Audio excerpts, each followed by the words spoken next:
Un saludo muy especial para todos los participantes del 12º Congreso Nacional Misionero, cuyo lema viene siendo Somos Iglesia Colombiana en Salida Misionera.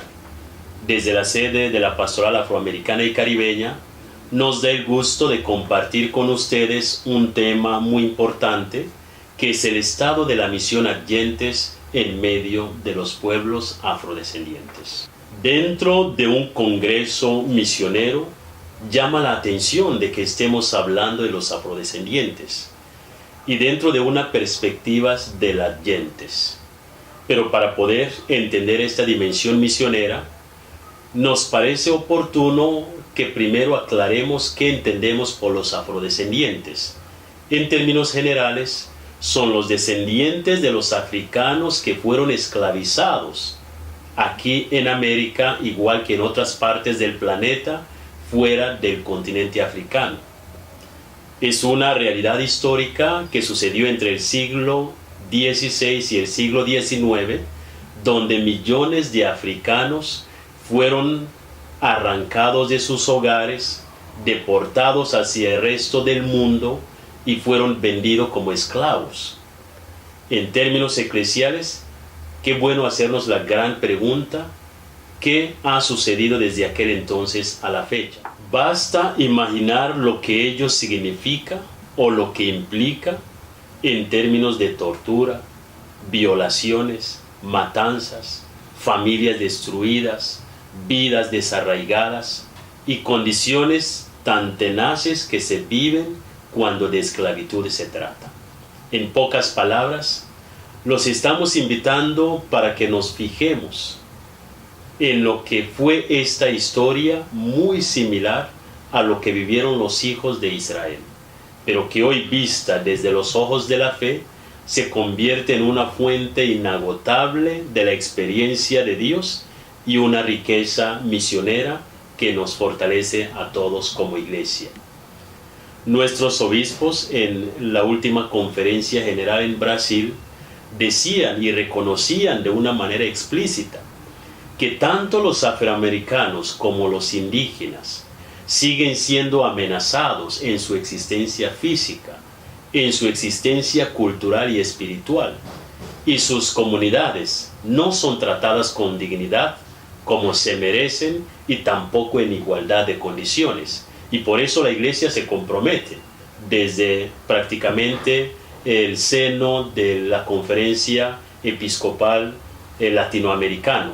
El pasado noviembre del año 2014, la Asamblea General de las Naciones Unidas inauguraba el Decenio Afrodescendiente, invitando a toda la sociedad civil para que nos unamos, para prestarle una atención especial a esta población.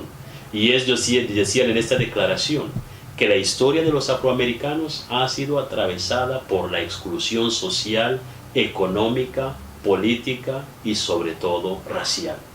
Si esta es la postura de la sociedad civil, ¿cuál debería ser la nuestra como iglesia?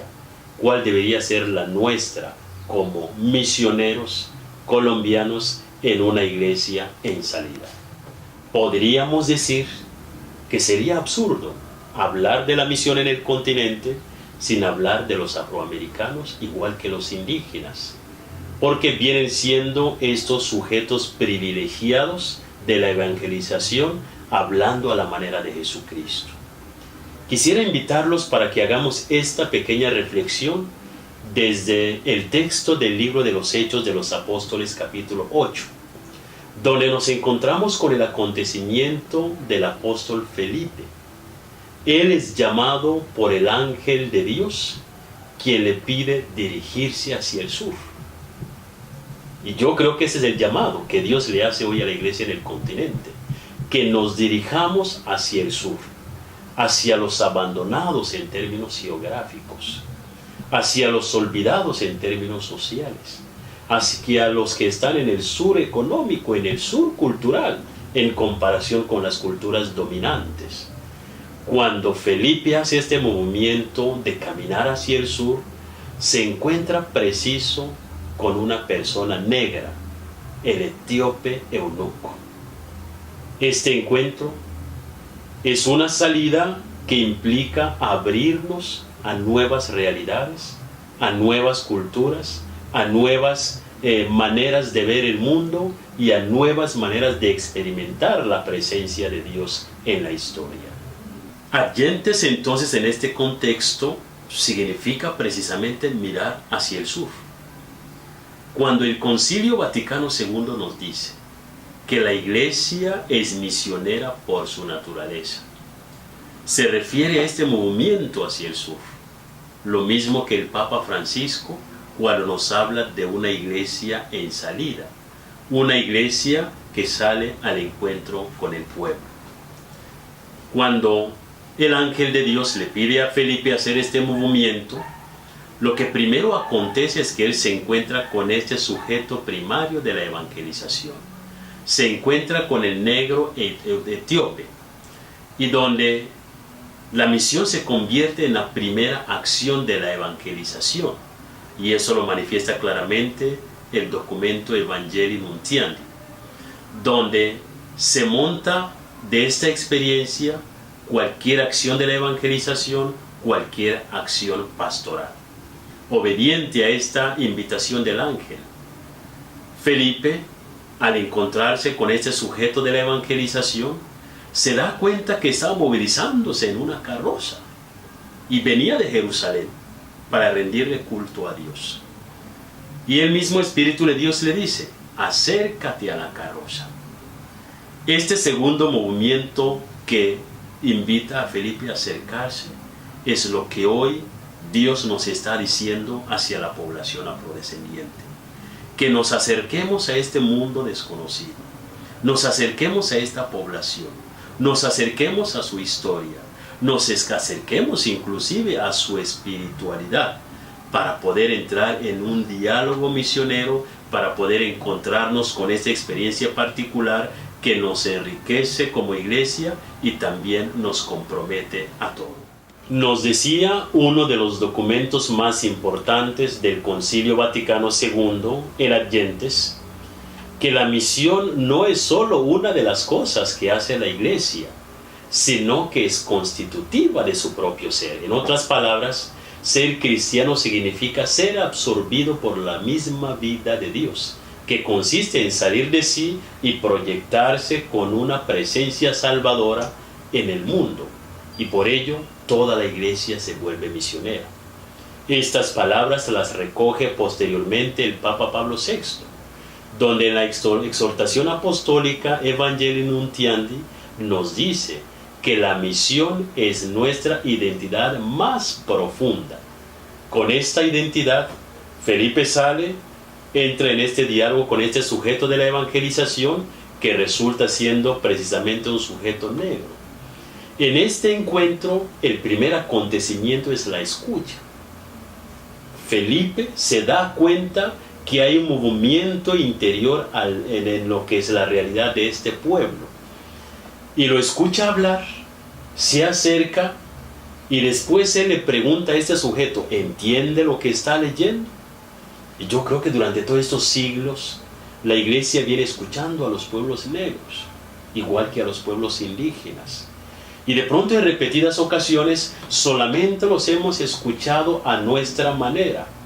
Los hemos valorado por sus danzas, por la música, por las manifestaciones culturales, los hemos valorado por la misma historia, pero ¿qué tanto los hemos valorado por esta voz interior, que es la propia experiencia de Dios, que es la identidad más íntima que los permite realmente ser sujetos de la evangelización? Cuando Felipe escucha al eunuco etíope, se da cuenta que estaba leyendo nada más, nada menos que el texto del profeta Isaías. Y al darse cuenta le pregunta: ¿entiendes lo que estás leyendo? Y el negro le dice: ¿cómo voy a entender si no hay quien me lo explique? Y yo creo que con este mismo llamado, allí estaba en ese preciso momento este negro sujeto de la evangelización, leyendo el pedazo del profeta de Isaías que decía: como oveja fue llevado al matadero, y como cordero que enmudece ante el trasquilador, ni siquiera abrió su boca. Lo humillaron y no le hicieron justicia. ¿Quién describirá su descendencia? Porque su vida fue arrancada de la tierra. Llama la atención ver cómo esa experiencia de Dios está tan ligada a la historia que vimos al principio de la experiencia del pueblo afrodescendiente. De pronto, ahora la gran pregunta que quisiéramos hacer entre nosotros sea la siguiente. ¿Qué ha hecho hasta el momento la Iglesia Católica en continente a favor de la población afrodescendiente? ¿O cuál viene siendo adyentes o esta acción misionera en estos contextos? Tenemos que reconocer primero que todo que tenemos presencia de iglesia en lugares donde hay mucha población afrodescendiente, donde se han construido colegios, se han construido puestos de salud, se han hecho trabajos de evangelización, pero tampoco podemos confundir esto con una acción decididamente misionera por la causa afro. Y para ello contamos con una experiencia única en el continente que llamamos la pastoral afroamericana y caribeña. ¿En qué consiste? En la evangelización y la promoción humana integral del pueblo afrodescendiente, para que desde su vivencia cultural viva el proyecto de reino de Dios y lo comparta con toda la humanidad. Esta experiencia busca de una manera muy especial vivir la catolicidad de la Iglesia, buscando aquello que nos decía el Evangelio. Anuncien la palabra de Dios a todos los pueblos. Hagan llegar este mensaje de salvación. Pero como lo entendemos desde la dimensión misionera, el anuncio del Evangelio hoy no puede entenderse sin tocar la palabra de la dignidad de la persona. Y uno de los grandes desafíos es cómo dignificar a nuestros pueblos, cómo enmarcar esta particularidad de la iglesia en el continente, donde naturalmente la presencia del pueblo afrodescendiente hace que sea una iglesia particular. En eso consiste la particularidad. Para ello entonces tuvimos pastores claves dentro de la iglesia, como fue el caso de Monseñor Heraldo Valencia Cano, que en paz descanse, que fue obispo de Buenaventura, igual que el obispo Bartolucci de Esmeralda, Ecuador. Ellos, junto con algunos otros religiosos, religiosas, laicos, vieron la necesidad de empezar a hablar sobre lo afro como una preocupación pastoral y que debería llevarnos como iglesia continental a pensar en el afro como sujeto de la evangelización y más bien destinatario del evangelio, pero no como un receptor pasivo, sino como un hijo de Dios que ya traía una experiencia y quería colocar esta experiencia en diálogo con las otras experiencias que llevamos como Iglesia Católica. Eso fue en los años 70 que de pronto inició a gestarse este diálogo, y desde aquel entonces la pastoral afro como acción misionera viene expandiéndose por todo el continente. Y eso lleva a los acontecimientos tan importantes como son los encuentros continentales de la pastoral afro que se realizan cada 3 años. Se hicieron primeramente en Colombia, en Ecuador, luego se expandieron a Perú, a Guatemala, a Costa Rica, a Honduras, a Brasil, a Venezuela, a Haití, donde estuvimos el año pasado, Panamá. Y estos acontecimientos realmente podríamos llamarlos Pentecostés, porque son espacios propicios donde toda esta población regada por todo el continente vuelve a reunirse para beber de esta fuente enriquecedor que tuvieron desde el comienzo. Y para ello la expansión de la pastoral afroamericana y caribeña, que ya es una realidad misionera, una realidad continental, una realidad desafiante, pero donde ya vamos encontrando como respuestas muy concretas a lo que realmente debería buscar la iglesia en términos de evangelización, en términos del adyente. Podríamos decir que las comunidades negras hacen una experiencia propia de Dios, el Dios de los oprimidos, de los explotados, de los empobrecidos, y para ello se convierte en el suelo fértil donde nace la esperanza de un Dios libertador.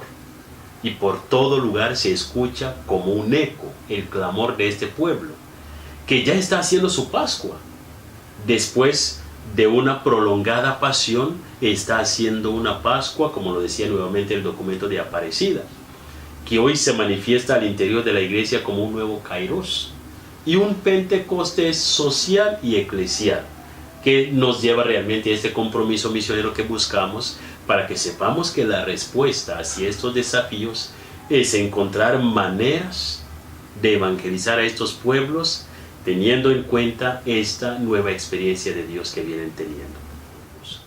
Pero para evangelizar en estos medios, vale la pena resaltar algunos pequeños elementos que marcarían la diferencia y justificaría el por qué debemos evangelizar con una cierta especificidad en estos contextos. Primero, el adyentes entre los afros se realiza por agentes que tienen una conciencia auténtica de la negritud, dispuestos a conocer, valorar la cultura, promoverla y disponerla para la edificación del reino de Dios. Segundo, una pastoral misionera hacia la población adyentes debe plantearse desde la opción por los pobres, y entendidos los pobres no como aquellos que no tienen nada, sino aquellos que humildemente han aceptado la realidad en que están viviendo y desde esta realidad quieren enriquecer a los demás, como el mismo Jesucristo, quien nos enriquece con su pobreza, quien nos sana desde sus heridas. Tercero, cualquier misión adyentes hacia la población afrodescendiente debería ser una acción dignificadora, recordando la propia definición de la misión y de la acción pastoral, como en este congreso hemos hablado también de la evangelización como la acción del mismo Dios, que por medio de la iglesia conduce a todo hombre y a toda mujer a vivir el proyecto del reino de Dios, pero dignificándola y promoviéndola como hijo e hija de Dios. Por ello entonces, ahí queda el gran desafío, lo que nos llevaría a nosotros preguntarnos lo que implica salir de nuestras comodidades al estilo de Felipe, hacer este encuentro con este nuevo mundo, saber escuchar la voz de este pueblo en particular, para luego poder tener una experiencia de Dios colegiada, una experiencia que nos conduzca hacia el reino de Dios. Quisiera invitarlos para que reflexionáramos en lo siguiente. La sociedad en general, por medio de la Declaración de las Naciones Unidas, ha hecho una invitación para que al tema afro le dediquemos 10 años, no solo de reflexión, sino de profundizar en cuanto a acciones concretas que debemos tomar a favor de esta población. Las Naciones Unidas habla de 3 ejes muy específicos: el reconocimiento, la justicia y el desarrollo en torno a la población afrodescendiente. ¿Qué acción concreta podría tomar la Iglesia colombiana para responder a desafíos concretos que hoy enfrenta la población afrodescendiente? La segunda pregunta: como Iglesia no podemos ignorar la existencia de manifestaciones religiosas dentro de los contextos afros, no necesariamente desde el cristianismo, y para ello hablamos de las religiones afroamericanas. ¿Qué podríamos hacer como Iglesia hoy para dialogar con las religiones afroamericanas? Que sería un paso que va más allá de las adyentes del anunciar la palabra de Dios al afro, pero estamos hablando ya del afro convertido, pero que está en esta búsqueda de entrar en diálogo interreligioso. En concreto, mientras la iglesia institucional dialoga con los musulmanes, dialoga con los judíos, dialoga con las demás grandes religiones, ¿qué hacer para dialogar con estas otras religiones que también han estado al margen de lo que llamamos el ecumenismo y el diálogo interreligioso? La tercera pregunta para nuestra reflexión sería sobre la acción pastoral que se podría hacer en cada localidad independientemente de la cantidad de afrodescendientes que haya en estos contextos, ¿cuáles serían las acciones pastorales que podríamos realizar desde nuestras parroquias, desde las instituciones educativas, desde las instancias de la misma diócesis, como también desde la Conferencia Episcopal Colombiana? Acciones pastorales concretas, al ejemplo de Felipe, quien después de haber anunciado o haber explicado el texto de Isaías al eunuco y haberle hablado de Jesucristo, lo empodera, le da a conocer el verdadero mensaje de la evangelización. ¿Y cómo termina el diálogo? Felipe dice: aquí hay agua, ¿qué me impide ser bautizado? Yo creo que el sueño más grande de lo que hace la pastoral afro desde esa experiencia Argentes es soñar con este día en que la iglesia sea afro, en la medida en que los afros seamos iglesia, y que por experiencia propia podamos ser no solamente receptores, sino también promotores de la buena nueva al interior y al exterior de nuestras experiencias. Muchas gracias, que Dios los bendiga a todos. Un abrazo en nombre de toda la población afrodescendiente del continente.